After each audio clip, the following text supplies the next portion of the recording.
तो चलिए game of thrones के season 2 episode 3 what is dead में नेवर डाई के हिंदी सारांश पर बात करते हैं। देखते हैं कि ये टेक्स्ट हमें क्या खास बताता है। हाँ, ये एपिसोड काफी अहम है। शुरुआत होती है जॉन स्नो से और लॉर्ड कमांडर मोमोंट से क्रिस्टर के घर पर। मोमोंट वहां जॉन को कुछ समझा रहे हैं। हाँ, वो ये बता रहे हैं कि देखो, अगर वाइल्डलिंग्स के बारे में जानना है तो क्रिस्टर जैसे लोगों से भी, मतलब भले ही वो नैतिक रूप से सही ना लगें, उनसे समझौते करने पड़ते हैं। ये तो बड़ी मुश्किल बात है ना, खासकर जॉन जैसे किसी के लिए। बिल्कुल। और ये सिर्फ दीवार के उस पार की बात नहीं है, ये एक तरह से थीम सेट करता है पूरे एपिसोड के लिए कि कैसे मुश्किल हालात में मुश्किल फैसले लेने पड़ते हैं। और ये चीज हमें किंग्स लैंडिंग में भी दिखेगी। हाँ, किंग्स लैंडिंग। ये सारांश टायरियन की उस चाल पर काफी जोर देता है। हाँ, वो मार्सेला वाली बात। बिल्कुल।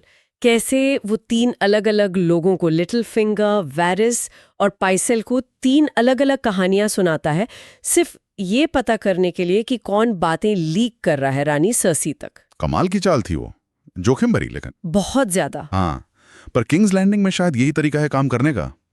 ये टेक्स्ट सिर्फ ये नहीं बताता कि पाइसेल गद्दार निकला, ये दिखाता है कि टायरियन कितनी तेजी से सीख रहा है। वो समझ रहा है कि इंफॉर्मेशन ही पावर है और कैसे अपनी जगह बनानी है।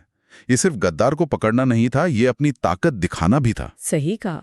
और ताकत दिखाने की बात एक और जगह हो रही है, पर बिल्कुल अलग अंदाज में, आयरन आइलैंड्स में। हाँ, थियॉन ग्रेजॉय। थियॉन के सामने वो बड़ी कश्मकश है कि स्टार्क्स का साथ दे, जिनके साथ वो पला बड़ा, या अपने असली परिवार ग्रेजॉय का। और सारांश साफ बताता है कि वो चुनता है अपने पिता बैलोन को, स्टार्क्स के खिलाफ जाने का फैसला। और ये सिर्फ एक राजनीतिक चाल नहीं है, ये पहचान का सवाल है। सारांश में उस रस्म का जिक्र है ना। हाँ, वो पानी में डुबोने वाली जो मर चुका है। वो कभी मर नहीं सकता, बल्कि और कठोर और मजबूत होकर वापस उठता है। ये सिर्फ शब्द नहीं है, ये टेक्स्ट दिखाता है कि ये थियॉन के बदलने का प्रतीक है। मतलब वो अपनी पुरानी पहचान को मार रहा है एक तरह से। हाँ, अपने अतीत को मिटाकर वो एक नया, शायद ज्यादा बेरहम ग्रेजॉय बन रहा है, एक आयरन बॉर्न। और इसी कठोर बनने की थीम का एक और पहलू आर्या के साथ दिखता है। वो गेंड्री और बाकी लोगों के साथ जा रही है नाइट्स वॉच की तरफ, और उन पर हमला हो जाता है किंग्स गार्ड का। हाँ, और योरन जो उनकी हिफाजत कर रहा था, मारा जाता है।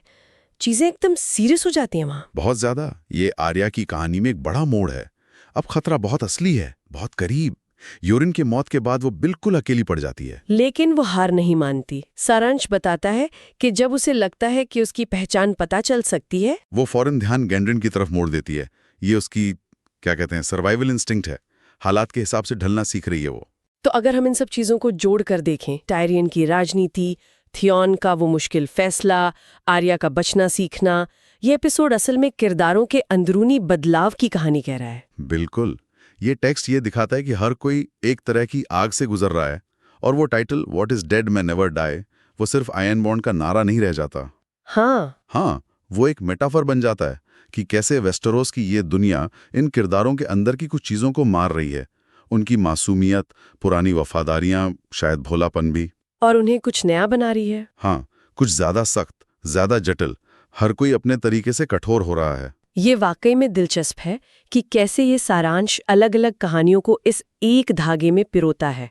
ये सिर्फ प्लॉट पॉइंट्स नहीं बता रहा, ये किरदारों के अंदर क्या चल रहा है वो दिखा रहा है। सही कहा।